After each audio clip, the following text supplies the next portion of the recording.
નમસ્કાર દર્શક મિત્રો, દેશ અને દુનિયાના સુપરફાસ્ટ સમાચારમાં આપનું સ્વાગત છે। આજના તાજા અને સૌથી મોટા સમાચાર જાણીએ પહેલા ચેનલને સબસ્ક્રાઇબ કરી નાખજો। રાજ્યમાં કમોસમી વરસાદની આગાહી। હવામાન વિભાગ દ્વારા રાજ્યમાં ફરી કમોસમી વરસાદની આગાહી કરાઈ છે। હવામાન વિભાગની આગાહી મુજબ આગામી 10 અને 11 એપ્રિલે રાજ્યના અનેક વિસ્તારો જેમ કે બનાસકાંઠા, સાબરકાંઠા, અરવલ્લી, મહીસાગર, દાહોદ, નર્મદા સહિતના અનેક જિલ્લાઓમાં કમોસમી વરસાદની સંભાવનાઓ વ્યક્ત કરી છે। જ્યારે અમદાવાદમાં વાદળછાયું વાતાવરણ રહેશે। વેસ્ટર્ન ડિસ્ટર્બન્સની અસરને કારણે કમોસમી વરસાદની શક્યતાઓ છે। પીએમ કિસાન યોજનામાં ડબલ રૂપિયા। ખેડૂતો માટે લોકસભાની ચૂંટણી પહેલા સારા સમાચાર આવી શકે છે। વડાપ્રધાન નરેન્દ્ર મોદી લોકસભાની ચૂંટણી પહેલા રાજ્યના ખેડૂતોને ભેટ આપીને ખુશ કરી શકે છે।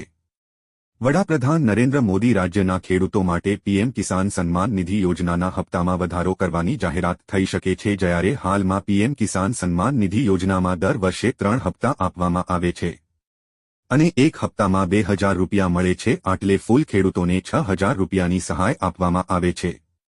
સૂત્રોનું માનીએ તો ખેડૂતોને આપવામાં આવતા હપ્તા હવે 3 ને બદલે 4 થઈ શકે છે, એટલે કે એક હપ્તો વધી જશે। હાલમાં દર 4 મહિનાના અંતરાલ પર હપ્તો ચૂકવવામાં આવે છે, પરંતુ જાહેરાત બાદ તે દર 3 મહિને આપવામાં આવી શકે છે। આટલે કે ખેડૂતોને હવે વર્ષમાં 6000ની બદલે 8000 આપવામાં આવી શકે છે। ટ્રાફિક સિગ્નલ પર વાહન ચાલકોને ગરમીથી મળશે રાહત। અમદાવાદમાં ગરમીના પ્રમાણમાં સતત વધારો થઈ રહ્યો છે। તાપમાનનો પારો 40થી 41 ડિગ્રી સુધી પહોંચ્યો છે અને હજુ આગામી દિવસોમાં 44થી 45 ડિગ્રી સુધી પહોંચે તેવી પણ શક્યતાઓ છે। ત્યારે હવે બપોરના સમયે રસ્તા પર ઓછો ટ્રાફિક જોવા મળે છે, પણ જે લોકોને ન છૂટકે બહાર નીકળવું પડે તેમ છે તેવા નાગરિકોને ગરમીમાં રાહત આપવા માટે અમદાવાદ મ્યુનિસિપલ કોર્પોરેશન દ્વારા કાંકરિયાના પુષ્પકુંજ 4 રસ્તા પર એક અનોખી પહેલ કરાઈ છે, જેમાં વાહન ચાલકોને રાહત મળે તે માટે ખાસ વ્યવસ્થા કરીને સ્પ્રિંકલર સિસ્ટમની શરૂઆત કરવામાં આવી છે। સિમ કાર્ડને લઈને નવા નિયમો। ટેલિકોમ રેગ્યુલેટરી ઓથોરિટી ઓફ ઇન્ડિયાએ સિમ કાર્ડને લઈ નવા નિયમો જાહેર કર્યા અને આ નવા નિયમો 1 જુલાઈથી લાગુ થશે, જેનાથી સાયબર ફ્રોડ અને ઓનલાઈન છેતરપિંડી પર અંકુશ આવશે।